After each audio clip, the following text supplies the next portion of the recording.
Ladies and gentlemen, it's your boy right here. It is MMA Reloaded, and you are live for a landmark episode of MMA Reloaded Real Talk.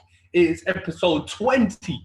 That's right, the big 2-0 here at MMA Reloaded, and it gives me great pleasure to sit once again with one of my good friends, a guy I've developed a great relationship with, a guy I've gotten to know over the months and the years that we've been in this tragic situation called COVID-19, gifted Gabriel Green. And folks, if you saw his UFC debut, you'll know that he is one of the toughest guys I've ever known, I've ever met.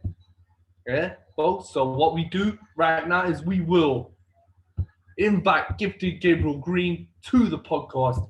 Yeah, folks. So you guys can see what is going on right here. Yeah. Let's just send him a little message and that. Yeah. One sec.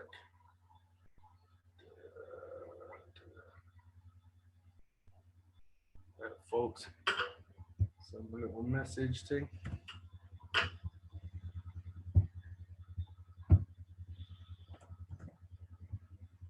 So he comes on the show, ladies and gentlemen.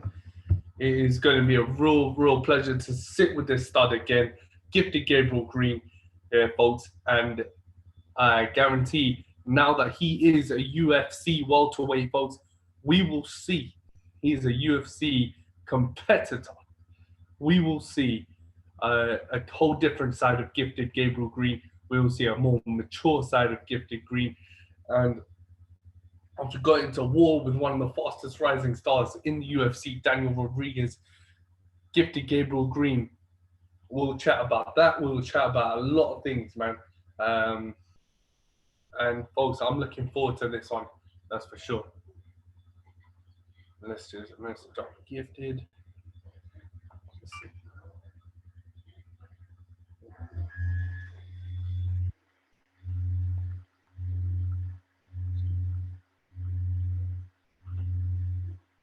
We're going to talk about his UFC debut. We're going to talk about how cutting edge it is going to be. And man, let me just start by saying that, folks, I want to thank John Moraga for our last UFC podcast, for our last MMA Reloaded podcast. Of course, one of the greats in the UFC, and folks, a very emotional, a very passionate episode of MMA Reloaded. And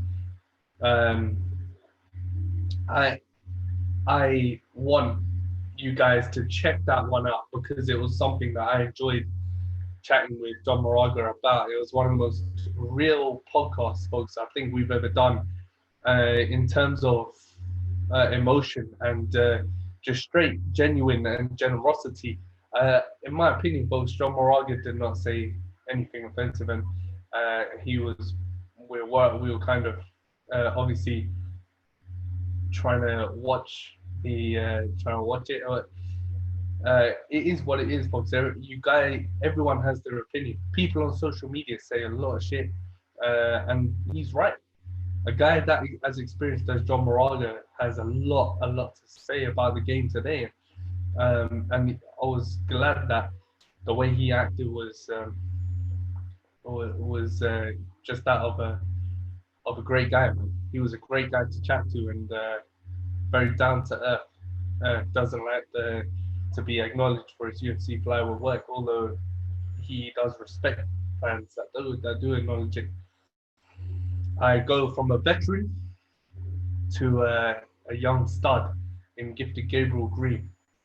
And folks, of course, now with Gabe, I'm just trying to wait for him to join up. So we have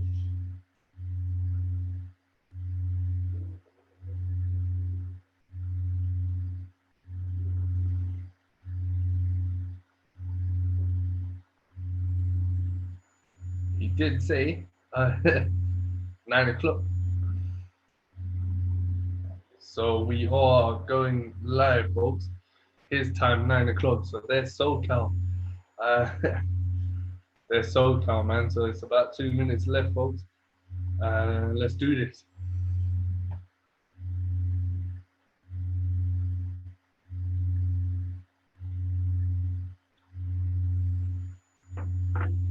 Also, folks, coming off our last trip to Fight Island with Robert Whittaker and Darren Till, they tore the roof off that place. They tore the roof off Abu Dhabi.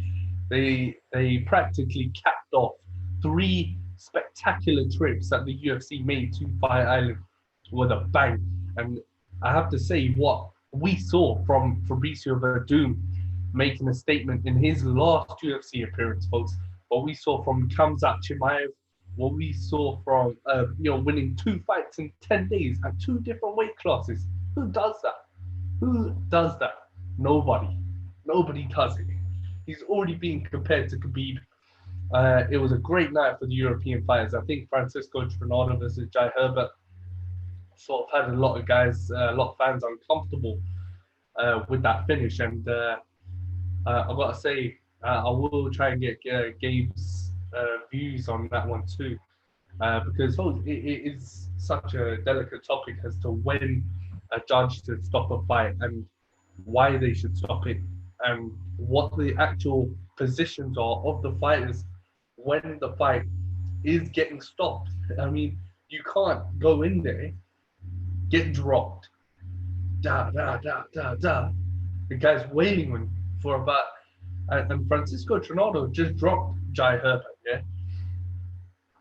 And folks, that was, I don't know about that stoppage, to be honest, man. Folks, we have Gifted Gabe Green about to come through right about now. Let's go.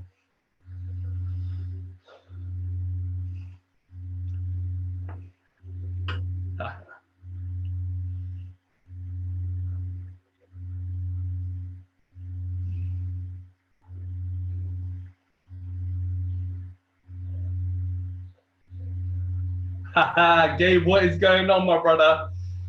What's up, man? What's up? I'm doing good, man. I'm doing good, bro. Finally, we get to sit down for a second time, man. How was your trip, man, to Mexico, man? I saw Instagram. You had a good time, man. You're busting the moves up. Yeah, I mean, it was fun. It was nice to just get away for a little bit, enjoy myself. Yeah, definitely, man. Now, how's it been going, man? How's it all developing for you now that you are a UFC middleweight, man? How do you feel? I mean, I feel good. Everything's good. Now I'm like training with the team pretty much every day. So like I'm way more ready for a fight now than I was back when I took my fight. So for the next fight, it's definitely going to be different. I mean, bro, this isn't CXF, yeah? This isn't Bellator.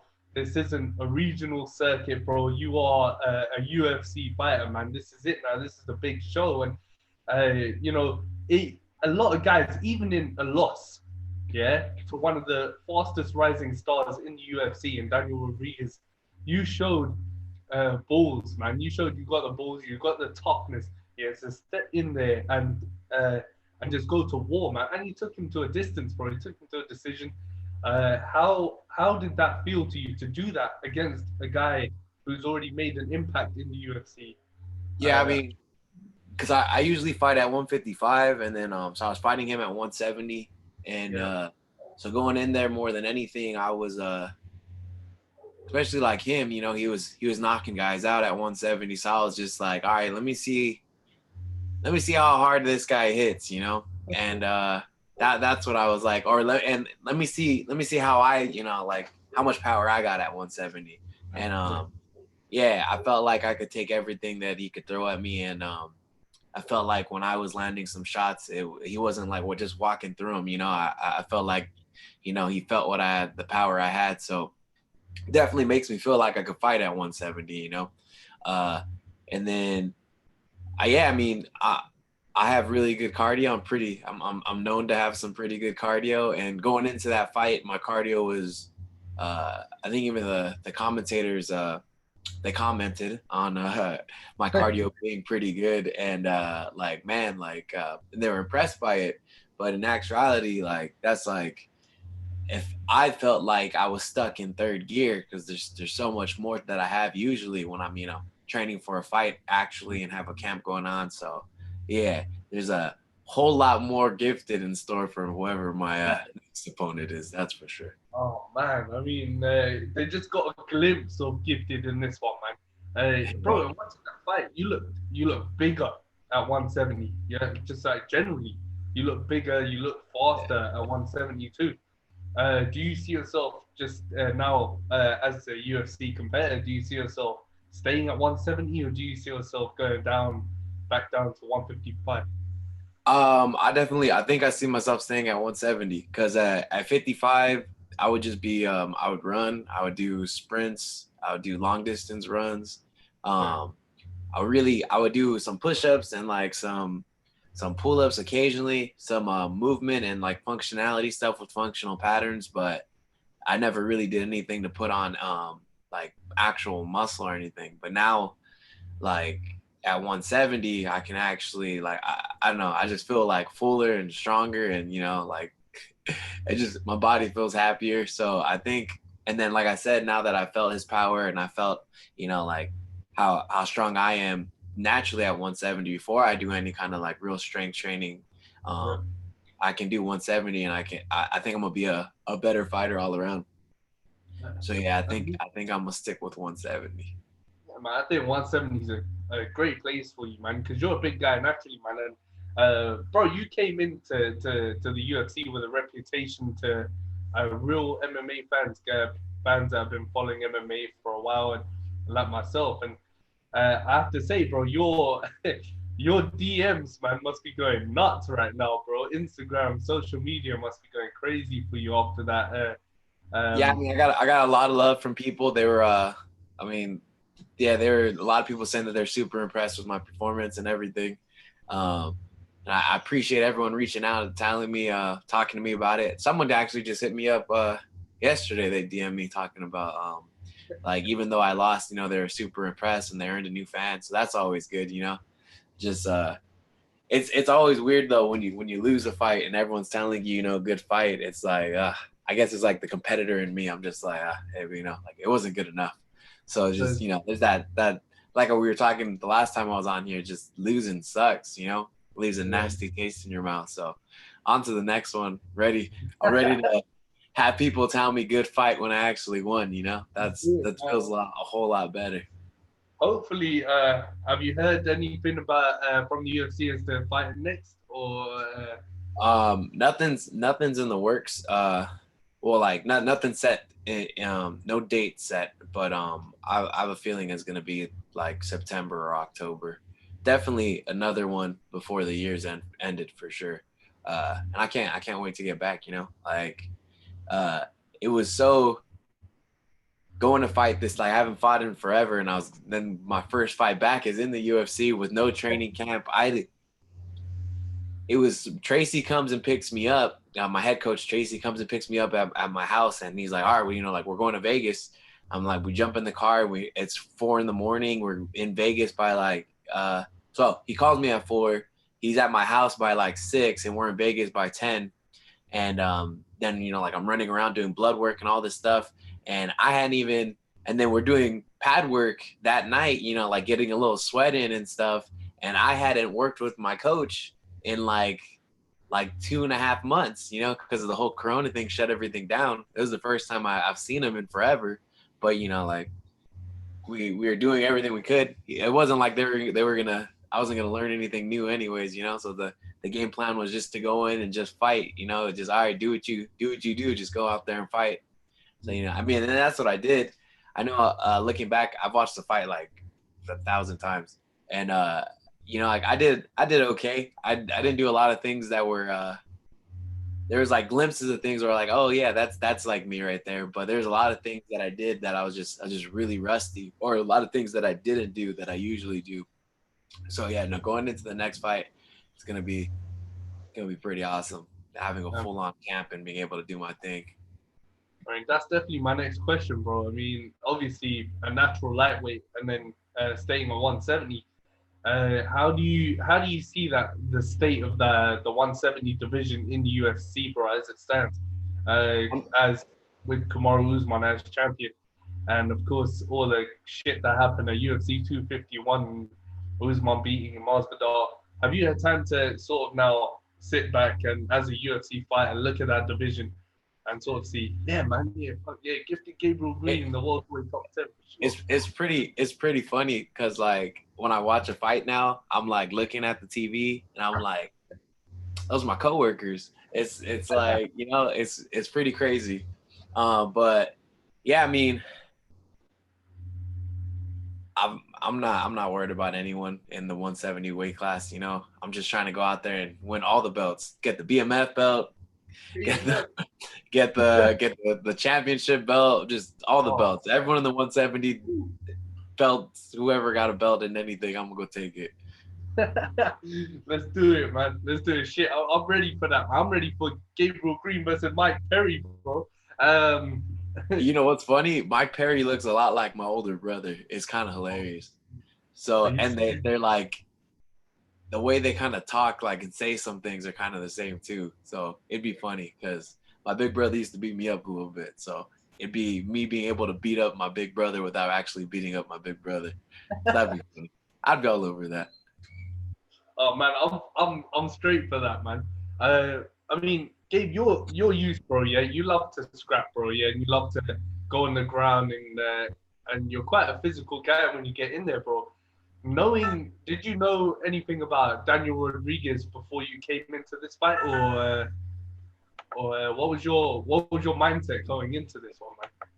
I mean, I was supposed to fight Daniel in 2018 for Combate Americas. Like it was pretty much scheduled. It was in the books. I fought Richard Leroy in like August 25th, and then I was Yeah, scheduled to fight Daniel Rodriguez. See, August, September. I think like the first week of October, like October 7th or something like that. So like 4 or 5 weeks later, it was already like written. Contract was made and it was ready to go. But then I broke my hand in the fight with Leroy. So then I never got to fight Daniel. So that just kind of like, you know, it just, and then after that, after my hand was fixed, I got my shoulder fixed because it turned out that was super messed up. And then, you know, like I just disappeared, ran into the sunset for a little bit before coming back.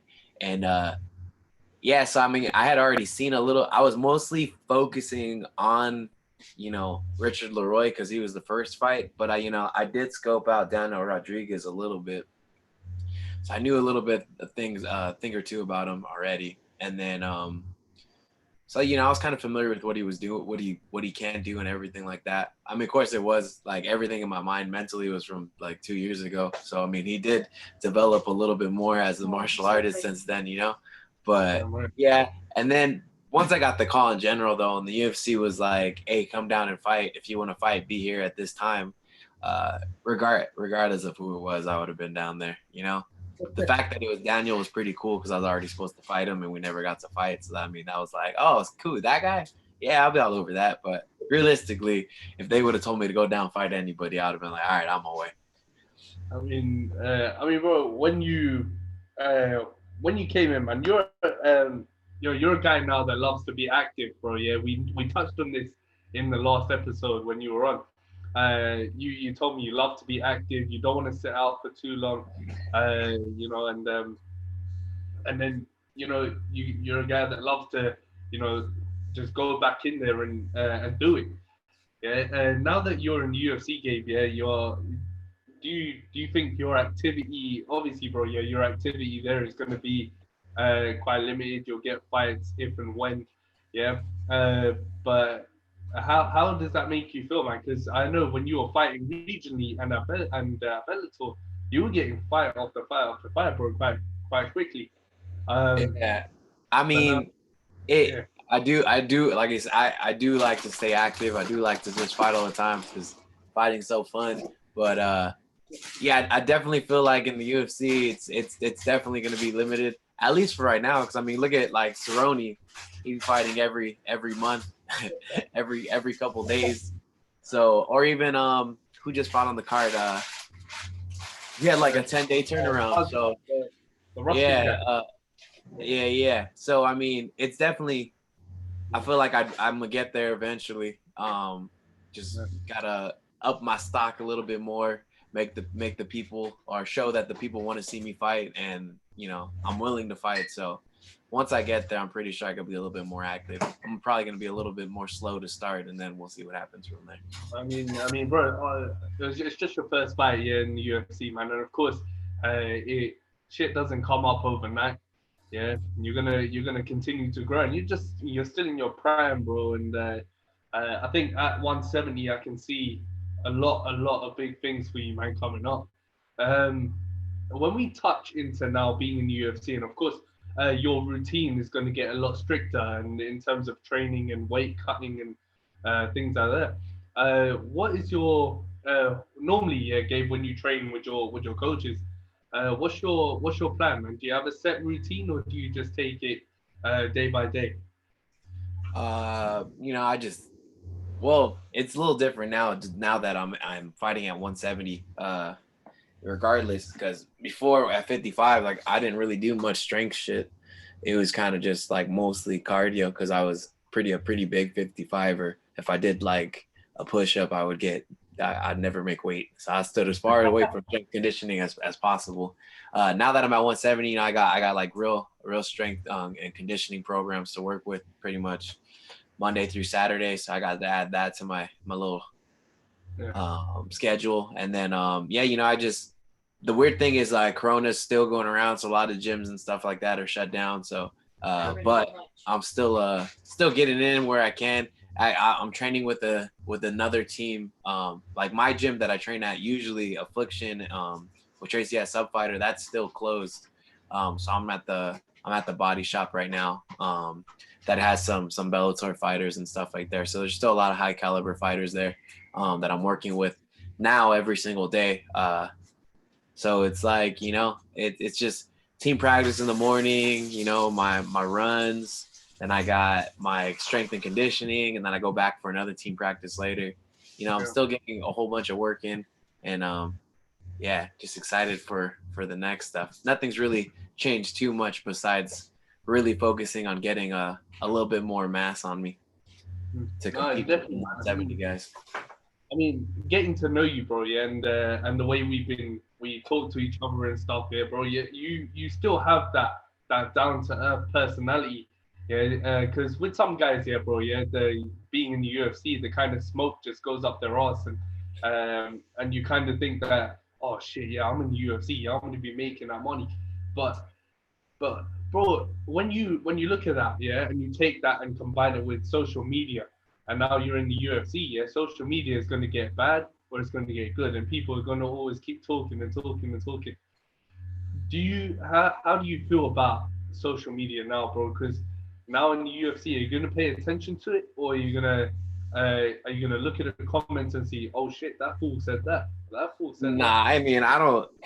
I got a thick skin. I don't take anything too personally. I was just the way I was raised in my family, the way that like our family dynamic is. We're always, out of love, making fun of each other and just, shooting on each other, joking around like that. So my family said some things that honestly from the outside, if you heard it, you'd be like, wow, they're being really mean to each other, but it's just us joking around. So pretty much anyone could say anything that seems pretty mean to me, and I'm just like, that's funny. Like it doesn't, I don't really take anything serious. So I'm not even all like the negative comments or whatever. If anyone's gonna be posting on my stuff, it's not gonna be a big deal. I'm just gonna be like, I think it's gonna be cool to have a blue check mark though. That's gonna be dope. Oh man, you're gonna get verified, my bro. Verified. No man, obviously, bro, in the UFC, there was a lot of criticism about pay structure, and I think a lot of guys were complaining about the way they were getting compensated in the UFC. Does that bother you at all, Gabe, or do you feel grateful for that opportunity right now? I mean, it's true.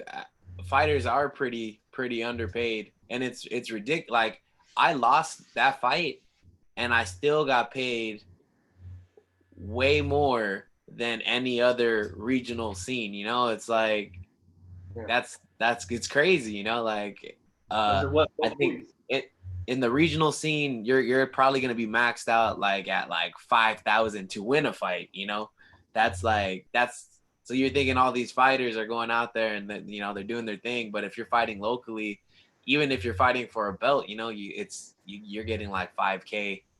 And then that's it, you know. So it's a tough thing to do. Be a fighter is a tough thing to do because you know it requires so much time and energy and sacrifices and all this stuff, and then you go out and you put it all on the line to go win, you know, $5,000. It's like, dang. But that's why I always tell people not to be a fighter if they don't love it, because it's definitely not the money that, you know, keeps you in the sport. You got to actually love doing this stuff. So the fact that, you know, like the UFC is probably going to be, it's one of the highest paying promotions out there. To get paid that much when I lost, I was like, oh man, that's kind of cool. I was I was excited about it. I was like, I mean, I get, like, you know, you gotta know your worth and everything, and I feel like all fighters should honestly get paid, you know, a little bit more for sure. But I mean, yeah, or some insurance would be nice. But it is what it is. That's just, you know. So comparing to when you were fighting regionally to when you're fighting now, does it work? Does it work both ways? Then do you think? Do you think that guys who do come up from the regionals into the UFC, to compared to guys who are just still in the regionals, do you think it kind of works both ways? That it's kind of unfair, but at the same time you're grateful for the opportunity. Yeah, yeah, and honestly, I feel like that's why fighters, like when they get signed to the UFC, they might lose their head a little bit and get a little cocky because they go, like, the amount of money they get just goes up dramatically. We've seen it. Yeah, we've seen it. Yeah. Yeah, they're just like, oh man, like I'm getting paid now, and it's really realistically like not that much. I mean, it's not a whole bunch of money, but it's a lot compared to what they were getting paid before. So they're kind of just like, oh man, this is kind of cool right here, you know, like I'm getting paid. But yeah, getting paid more would always be cool. But I mean, that's not like I said, that's not the reason to fight. You shouldn't be fighting for money in the first place. You should be fighting because you love to do it. Damn right, man. I think we've seen that with a lot of guys like Conor McGregor and Henry Cejudo. Yeah, bro, guys like that. And I think now I think we're gonna see a lot more of it with guys like Sean O'Malley, and I think Jorge Masvidal was gonna go down that route too, but he came back, and I don't see him as that type of guy anyway. Um, do you think how do you think that? Do you think it's fair? The way MMA fighters do get perceived in the sporting world, because people don't consider mixed martial arts as a sport. Some people just see it as, you know, it is what it is.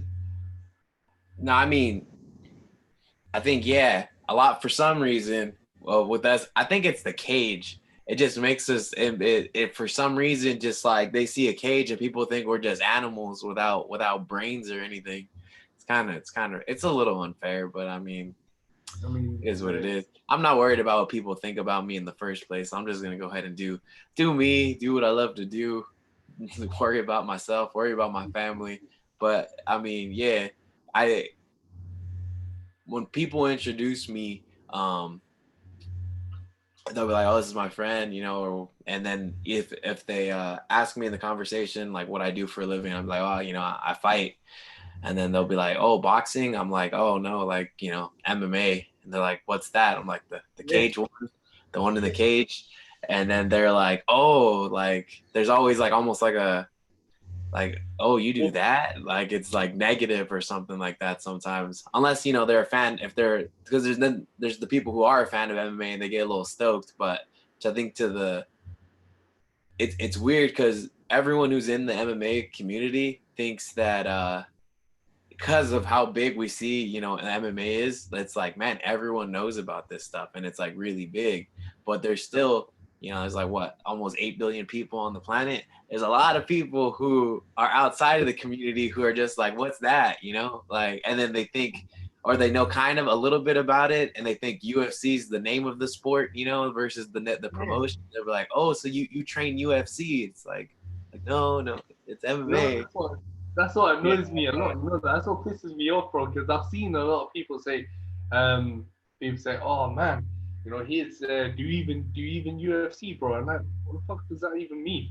yeah, Bro, yeah, it's martial arts, bro. I mean, that's why I think that's why I think social media is good in a good way, yeah. And that's why I started this whole thing up, is because I can actually tell these guys in a way that they would understand, yeah, that this is what it is, and this is what these guys do: Muay Thai and Jiu-Jitsu, boxing, and wrestling, yeah, bro. If yeah, and there's these guys, casual fans, yeah, yeah, Gabe, and do you think like that's why I tried to touch on with you about social media, bro, and the way people perceive you.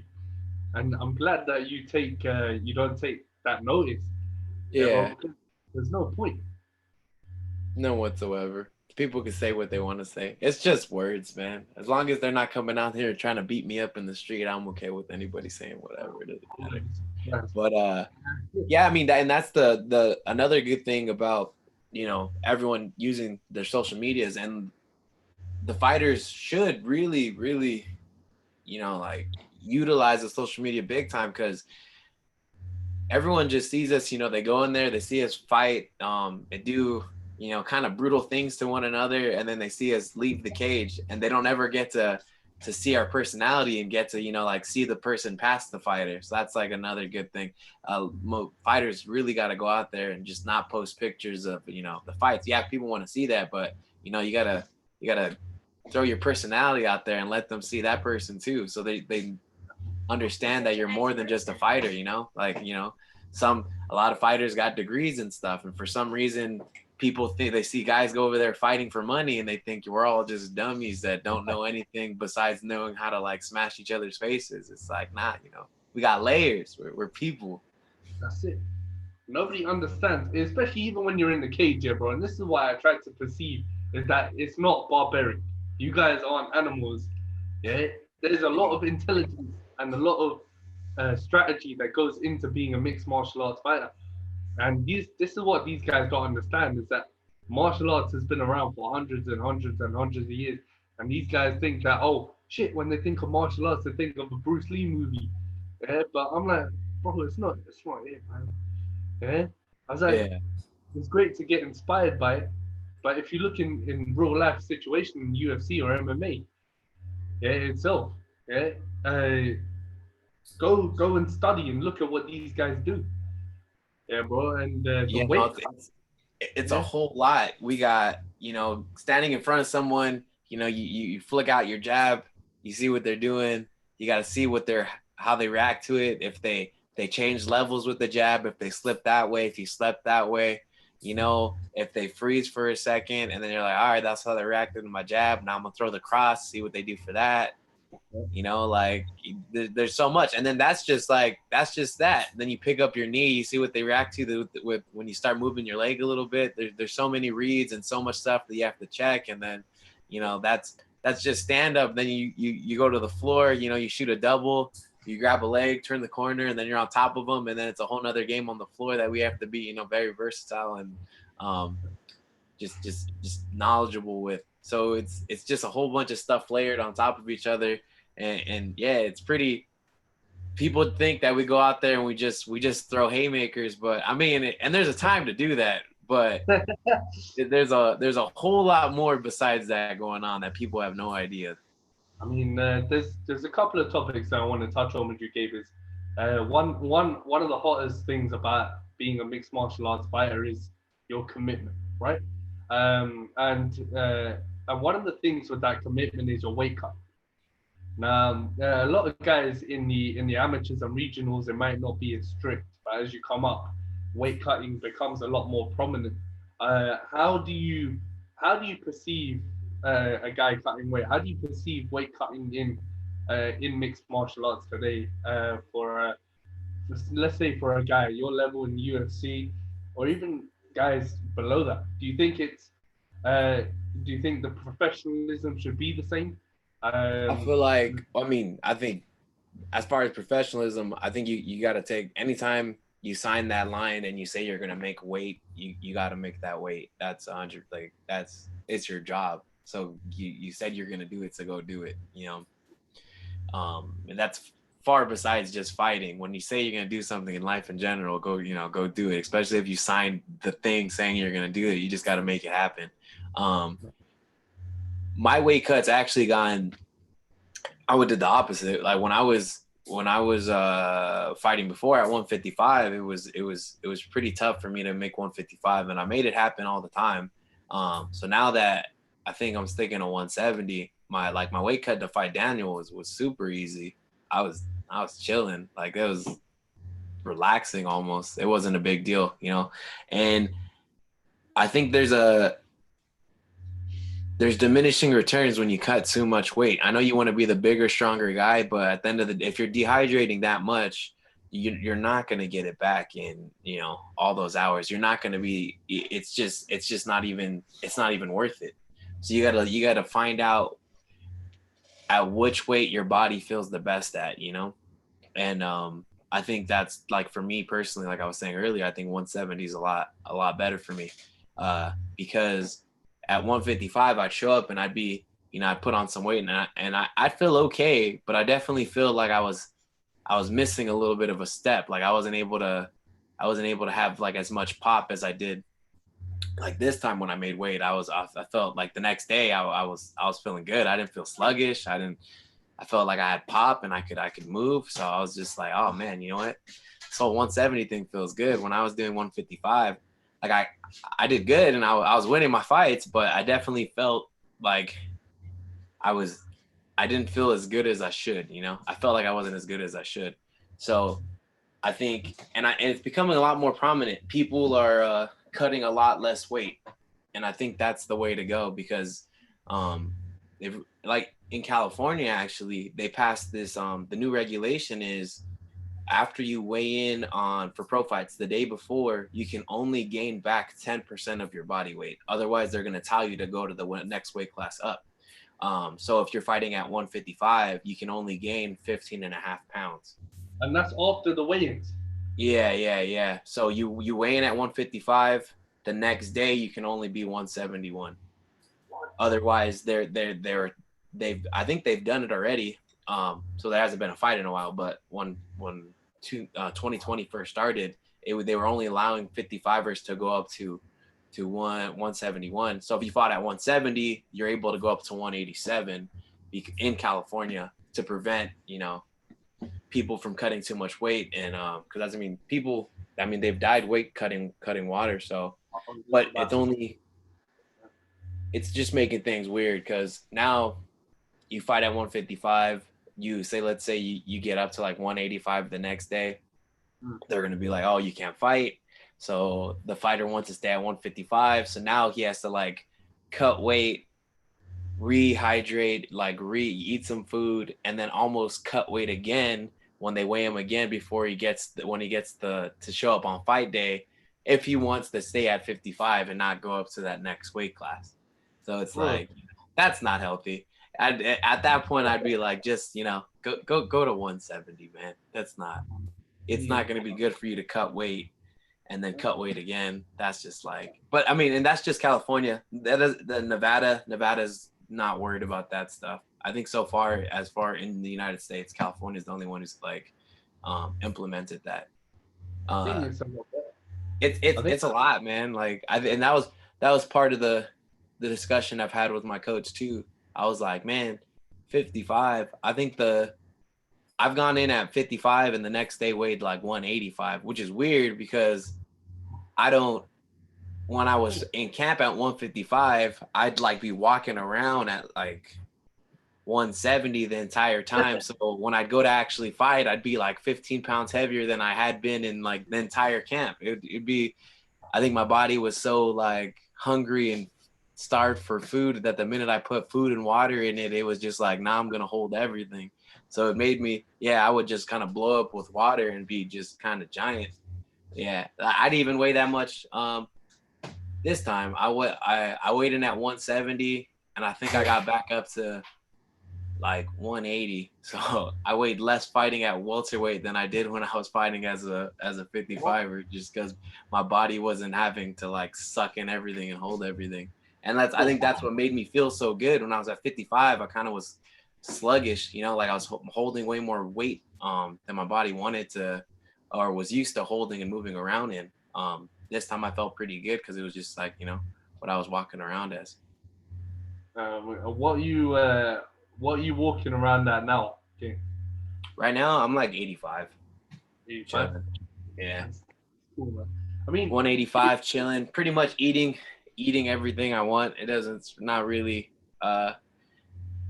nothing really matters as far as that. It'll be an easy cut. Like if they told me like, you know, you're gonna fight next week, it'd just be like, all right, I'll stop eating the cookies. I'll clean up my diet, make sure I'm getting my 2 gallons of water, and I'd make weight in a snap. I mean, Gabe, when we talk about weight cutting, right, the reason why I touched on the issue, and what you said is so right. Yeah, bro. We've seen guys die from weight cutting, and I think what California's done is so right, bro, in terms of introducing a new regulation where you can only weigh a certain much after. It's because, bro, we've seen Anthony Johnson, yeah, a guy who's done heavyweight, middleweight, light heavyweight, yeah, bro, Yeah. and he's got me walking around at 270. Yeah, I'm not even gonna lie, bro. I think yeah, I think he's fought at welter too, man. That's crazy. I don't understand that. And that's my point. He's way too I big. watch his fight with Josh Koscheck, yeah, and the guy looks anorexic, bro. He looks skinny as hell, yeah. And so I'm like saying, so that's exactly my point. And you know what they used to do in the Ultimate Fighter when the UFC used to do the Ultimate Fighter? These guys used to kill themselves weight cutting, bro. Yeah. And And the Ultimate Fighters, that's you're making weight like every week. That's crazy. do you feel that? When do you feel it's enough? For a fighter to say, yeah, enough's enough, man. I'm not cutting anymore, and all that. Say if I'm going from heavyweight to middleweight, yeah, bro, and I walk around at 260, do you think something like that would be too much to cut, or do you think yeah? I think fighters like should cut a maximum of 20, like from their walk around, and then because you know, like if you're walking around training a little bit but not being like super into it and eating whatever you want, if you're 20 pounds over at that point, I think that's like the ideal, because the minute you clean up your diet and stuff like that and stop being a fat ass and then picking up your training, you know, you'll probably drop like 10 pounds of just like, you know, fat and a little bit of water retention because you clean up your diet a little bit in the first like couple weeks, and then maybe like a 8 to 10 pound water cut, and then you'll be straight. That's not going to kill your body real bad. I mean, it's not the funnest thing, but it's still not super bad. But there's guys in the UFC, or not even in the UFC, but like in different promotions around the world who are cutting like 20 pounds of water, you know, 30 pounds of water, and it's kind of ridiculous. Like that's not healthy. I feel like, because when you're sweating out that stuff, it's not like it's not coming from just your skin, you know, you're dehydrating your organs, you're dehydrating your brain, and that fluid in your brain doesn't just, you know, go back overnight, you know, it's like it'll get, and then that's how you get knocked out, because if there's not a lot of fluid in your brain, when you get hit, your brain is bouncing around, and instead of swishing around in like in a bowl of water, your head is just, your brain is just bouncing off the cranium instead, hitting the inside of your skull, and you're over here, you know, getting like brain bruises and stuff like that, getting knocked out. And yeah, I think guys got too much water, but that's, you know, and that's what ONE FC, because they're doing like the same day weigh-ins or whatever now. So yeah. I think that's a good way to go too. I think if everyone just did that, it'd just be better, or not necessarily same day. I think guys should just be like, you know what? It's just so much part of the fight culture. Like, you know, like, all right, I'm get as low as I can so I can fight these guys. But if I'm already known to be this weight and fight at this weight, and known to make that weight and fight there's no reason for me to cut that weight. There's no reason for my opponent to cut that weight. We just fight at the weight we walk around at, and that should be it, you know? Mm. But I mean, that's like that'll never be a thing where people just walk, you know. But it's No, just definitely guys shouldn't cut as much weight as that they do. That's like I think it actually it hurts the performance a little bit. I think guys should just fight a lot closer to their natural weight class, what they're walking around at, and then just fight there. I think the fights would be better actually. I think does it affect your, like you said, bro? Yeah, about your mentality when you're in the cage and the brain bouncing around and shit. Does it also affect your cardio, Gabe, when you step into the cage after weigh-ins? Yeah. Does it affect your cardio when you go into? It's never really affected. I've never really had a problem with it affecting my cardio per se. It was I felt like what really affected me was my movements were a little more slow and lumberish, just because I was, like I said, my body would start retaining so much water when I was trying to make 55 that the next day I would come in a little heavier than I did when I was actually training the whole time. So my body just wasn't used to moving around at that weight, and that was the biggest problem. I wasn't really My cardio is just like, it's really good. So maybe if it was someone else, that maybe it'd affect them a little bit more. But I focus a lot on my cardio. So my cardio wise, it never really hurt. It was just like, yeah, I just felt it in my body a little bit. Like, man, I feel kind of heavy. More than that was mostly what it was. I wanna touch on another important aspect with you, bro. Did you happen to catch Fight Night last night? I did not. I was helping my parents put some flooring in, so I missed it. They were working me. I heard it was good though. Um, Now, I mean, the reason why I asked, bro, is because it was one of the most prominent things right now in the cage, and one of the most talked about issues. And this is why sometimes social media pisses me off and stuff like that. Is because uh, for referee stoppages, yeah, Gabe, and for a guy who's had a lot of stoppages in his career, bro, do you feel, what are your take on referee stoppages? When do you think it is too early, and when do you think it's too late? Either submissions or TKOs. I think, well, honest, I think there should be a system in place to keep those judges, to the ref in the cage, to be held accountable. I think if they're letting it go too long, I think they should be kind of punished for it. You know what I'm saying? Like either fined or something, because it's kind of ridiculous. They're there to look out for the fighter, and I know like fighters want to fight, but we're talking about the longevity of their career. This is how they make some money, and if the ref isn't stopping the fight in time, it could potentially end their career, or even kill the guy. So um, I think if a ref is just letting it go on for too long, they should definitely be punished for that. And on the opposite side of the spectrum, if they're over here just stopping fights super, super, super early, it's like, they should be, and everyone is saying, like it was an early stoppage, and it was just kind of, as far as like everyone thinks. So I think they should be kind of reprimanded for that too. It's a hard job being a ref, man, because you're in there just real time though. You're like, man, should I stop it? Should I not stop it? Should I like I think stopping it too early is a lot harder than stopping it too late, because there's a moment in time when, even as the fighter, I've been in a fight where, like, I'm like hitting the guy, and I'm just kind of like yeah, when's this gonna be over? Like, like just stop this one, stop it. But it's my job to finish the fight, so I got to keep on going till the ref stops it. So I'm kind of stuck in there. The only I've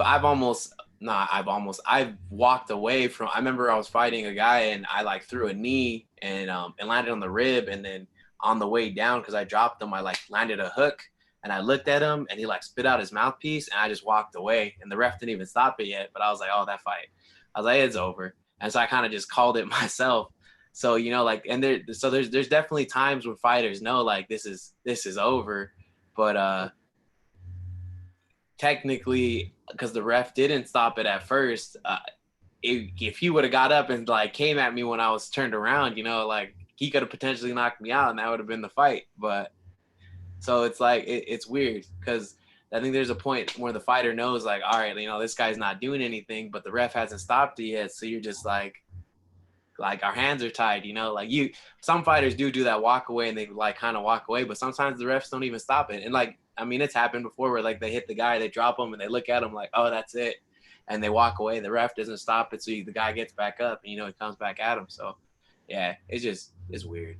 It's a hard job to be a ref. Last night, yeah, bro. I think we saw some shit stoppages. Yeah, I think there was Francisco Trinaldo in one fight, man. He landed an uppercut. The big Brazilian dude, yeah, who fights a lightweight. Yeah, okay. Landed an uppercut, right? He dropped the guy, 2 punches, and Herb Dean is standing over the action, bro. Yeah, he's right there. Yeah, so it's not like he's 2 feet away. Yeah. He's right here. Yeah, bro. So Francisco lands an uppercut, drops a guy, yeah, and he just pounds him, 2 punches, yeah, and it's done. But the guy was alive, yeah, bro. He wasn't knocked out or TKO'd, in my opinion, at least. I mean, you never know though, because sometimes you throw that punch, you knock him out, and then you hit him again, and you kind of knock him back into consciousness. So because I swear it'd be happening. Because you know Dean was right there, he might have seen when he got cracked, like his full-on eyes went back, you know, rolled back into his head, and he was knocked out, you know. And then maybe those next 2 punches that happened very quickly, and it seemed like, oh, he was all right because he might have just woke him back up. I mean, bro, he did the chicken dance. Yeah, walking up, I did the chicken dance, bro, and I was like, fuck, yeah. But then you know when there's those times where all right, so if you've done the chicken dance, he's chicken leg, yeah, but he's on the floor, yeah, and in my opinion, you're still conscious, right, bro? If you answer the shots, yeah, and you start moving around on the floor and stuff, I mean, I don't know what to say, man. Really, it's just one of the things. It's like with the judging, yeah, Gabe. Now we're judging here, bro. We saw it with Volkanovski versus Max Holloway #2, and Dominic Reyes and John Jones. Yeah, bro. When we're judging, yeah, Gabe, we talked about referees.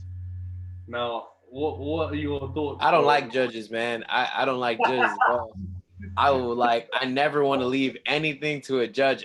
Like the last fight that I was in, that's my only professional decision.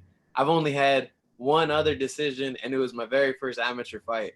I hate judges. Not like I hate them personally, but why am I gonna leave the decision if I won or not up to 3 people who are just watching the fight? Like, nah. I'm just gonna go ahead and just end the fight and make sure I know I won. It's a lot. If I knock the guy out, if I choke the guy, when we stand up and they're about to see who won, like, and raise our hands, I already know I won. So I feel pretty confident in that I won, you know, because I just put the guy out. That's a lot better than to just go out there and try to grind out a win and just leave it up to the judges, because you never know what's gonna happen. You can think I saw one of my friends, Aaron Pico, he fights for Bellator.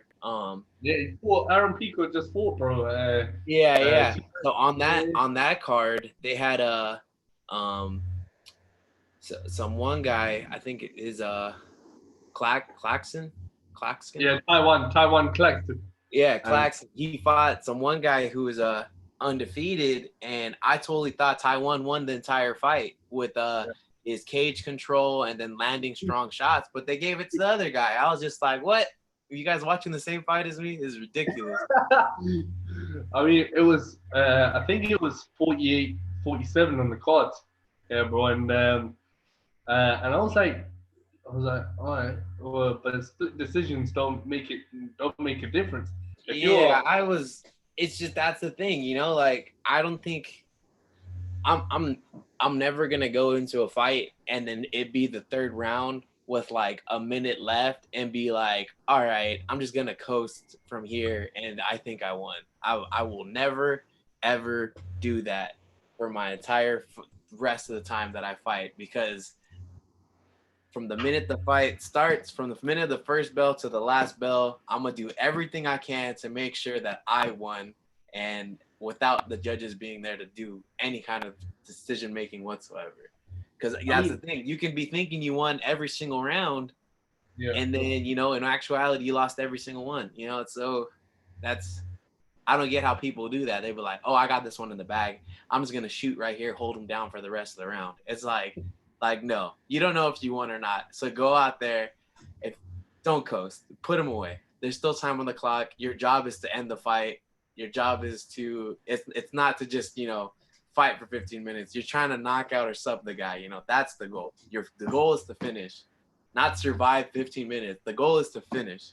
So yeah, if there's any time on the clock left, I'm trying my best to end the guy every single time. I'm not gonna leave. I'm not. There's no reason to leave it up to some guys who are just watching the fight on the outside.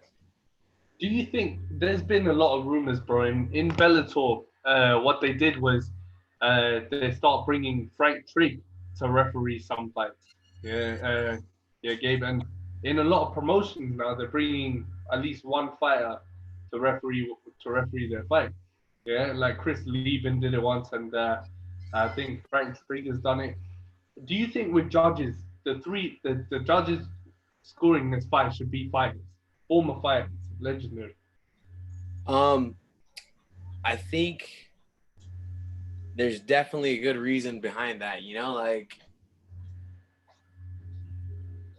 Especially to even get even crazier, like as far as judges goes, I think state commissions have like judges not even being necessarily MMA judges. They're kind of just like combat sports judges. So guys can be like boxing judges at like an MMA event, and it's like, you don't know what's going on. How come you're here?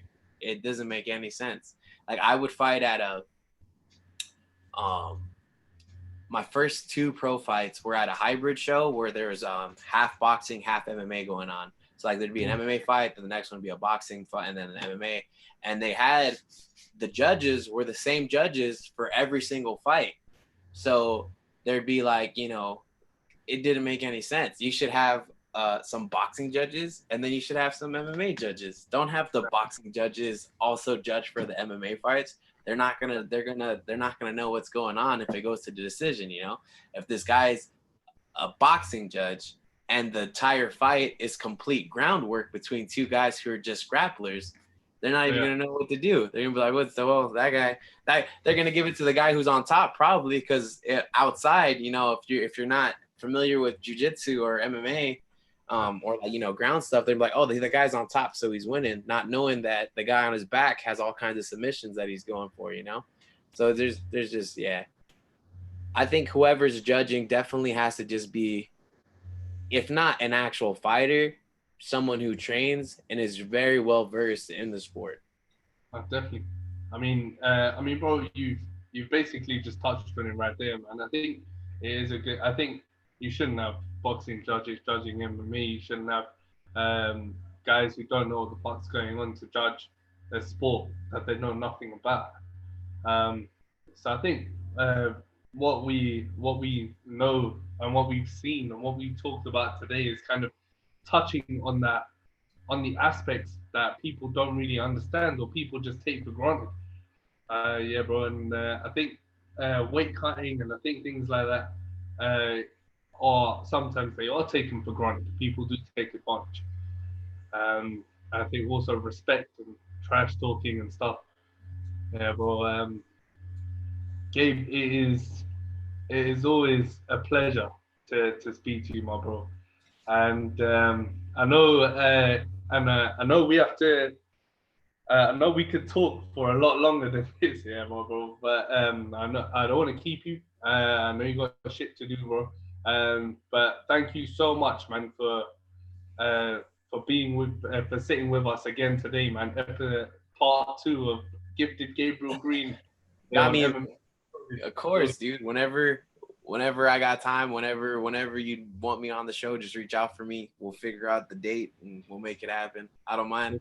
I'm not gonna be someone ever who gets all like, you know, thinking he's too big for everybody. That's not me. So just you reach out to me, I got you.